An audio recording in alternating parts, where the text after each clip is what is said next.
زیادتی کروں گا اگر میں بھول جاؤں شکر گڑھ اور چونڈا کی اس ماں کو جس نے ان بچوں کو پیدا کیا تھا جنہوں نے جسموں سے بم باندھ کے ہندوستانی ٹینکوں پہ لیٹ گئے تھے. یہ پڑوس میں بھارت بیٹھا ہے, وہاں تک آواز تو جائے جناب. سبیلنا سبیلنا الجہاد الجہاد سبیلنا الجہاد الجہاد سبیلنا سبیلنا سبیلنا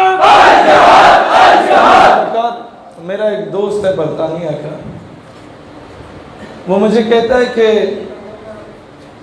وہاں میں ایک سیکیورٹی کمپنی میں کام کرتا تھا, تو میرے ساتھ کچھ وہ جو انگریزوں میں کچھ کالے بھی ہوتے ہیں, بلیک امریکنز جنہیں کہا جاتا ہے, کچھ وہاں کے جو سیاہ فام ہوتے ہیں, تو وہ بھی سیکیورٹی گارڈ تھے. تو میرا کام تھا میٹ اینڈ گریٹ کرنے کا, کہ کوئی مہمان آتا میں اسے کہتا hello sir how are you, please go there یا کم ہیئر. ہوتا کیا, کہتا ہے کہ فلسطین پہ ظلم ہونا شروع ہو گیا, جارڈن میں ظلم ہونا شروع ہو گیا. تو وہ انٹرنیشنل نیوز تھی, تو بی بی سی پہ CNN پہ یہ خبریں چل رہی تھیں. اب کہتا ہے کہ وہ سارے جو سیاہ فام انگریز تھے وہ اسرائیل کی حمایت کر رہے تھے, میں کر رہا تھا فلسطین کی حمایت. ہماری روزانہ کھانے پہ بحث ہوتی تھی, کیونکہ وہاں تو ہر ملک کا بندہ اکٹھا رہتا ہے. اب کہتا ہے کہ اتنے میں ہماری جو سیکیورٹی کی کمپنی تھی اس کا اونر گورنمنٹ کا بھی ایک ملازم ٹائپ تھا, سینئر عہدیدار تھا. تو اسرائیل کا فورن منسٹر نے آنا تھا اس کا وزٹ کرنے. تو میرا کیا کام تھا, میرا کام یہی تھا کہ meet and greet sir how are you fine, اور ادھر آئیں ٹی سی چاپلوسی. کہتا ہے اتنے میں جب یہ اناؤنس ہوا کہ مسٹر فلاں, جو کہ پاکستانی جس دوست کی میں بات کر رہا ہوں, آپ نے اسے ریسیو کرنا ہے. اس نے کہا okay sir I will receive ہم, میری نوکری ہے, میری ڈیوٹی ہے.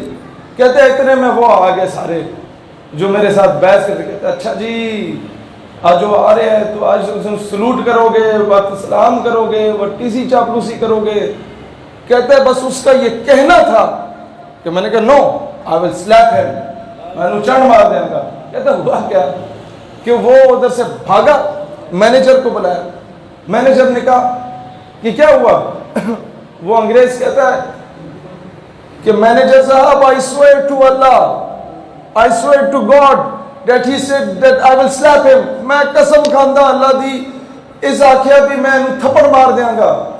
تو اس نے جواب دیا you don't need to swear to Allah, تو میں قسم کھانے کی ضرورت نہیں ہے, میں کہتا ہوں ہاں میں ماروں گا تھپڑ.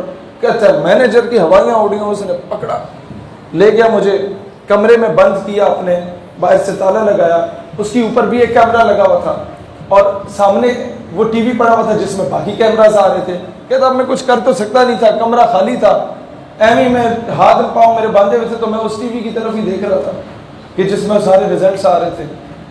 کہتا ہے اتنے میں مینیجر بھاگے بھاگے اوپر سے کیمرہ دیکھ کے آتے, ڈونٹ لک دیر, اتھے نہ دیکھ, ٹی وی کی طرف کیوں دیکھ رہے ہو. کہتا ہے اس کو یہ خوف ہو گیا تھا کہ کہیں میں ٹی وی سے نکل کے اسے تھپڑ نہ مار دوں. تم ذرا سے دلیر پڑو, دشمن کا خود ہی پیشاب نکلتا ہے.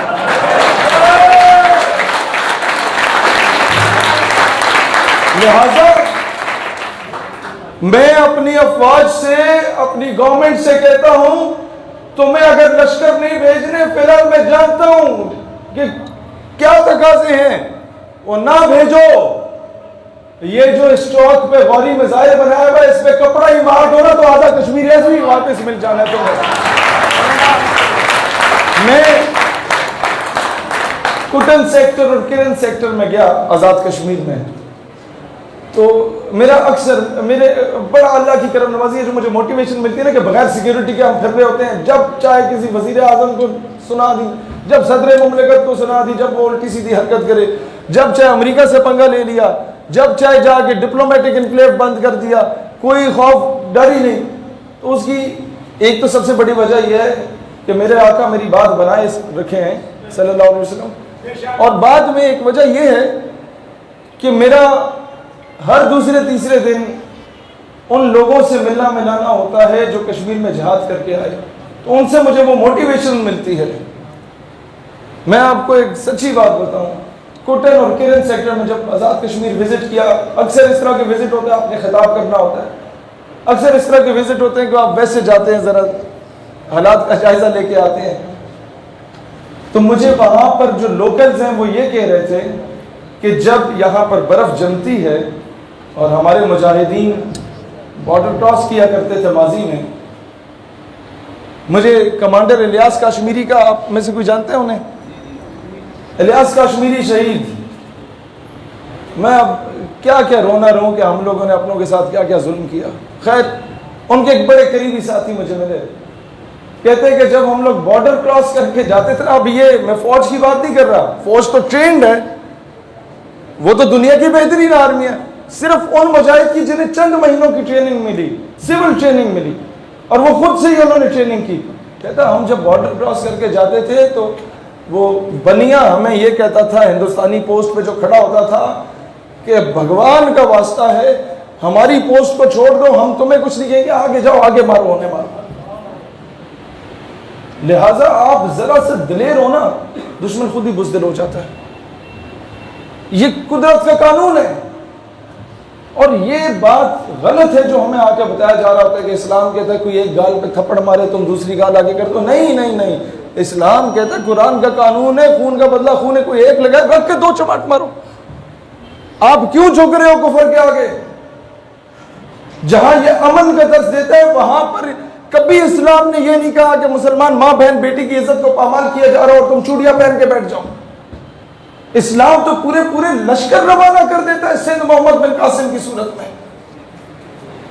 اسلام تو وہ دین ہے کہ جب غیر مسلموں نے خط لکھا طارق بن زیاد کو کہ ہمارے ساتھ ظلم ہو رہا ہے, مسلمانوں نے نہیں لکھا, غیر مسلموں نے لکھا, طارق بن زیاد اپنی فوجیں لے کے چلا گیا, کشتیوں کے ذریعے, سمندر کا رستہ تھا.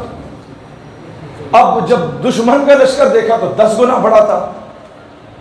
ہوا کیا کہ طارق بن زیاد نے جب دشمن کا لشکر دیکھا 10 گنا بڑا, اب میں آپ کو بتا رہا ہوں ایک سپہ سالار, چیف آف آرمی اسٹاف یا ایک کور کمانڈر کو کیسا ہونا چاہیے.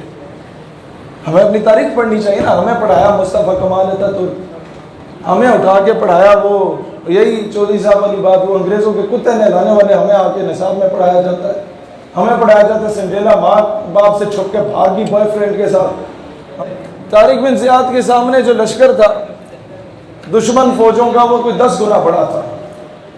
تو طارق بن زیاد نے اپنی فوج سے مشورہ کیا کہ کیا کیجیے, انہیں موٹیویٹ کیا, انہیں بشارت ہوئی.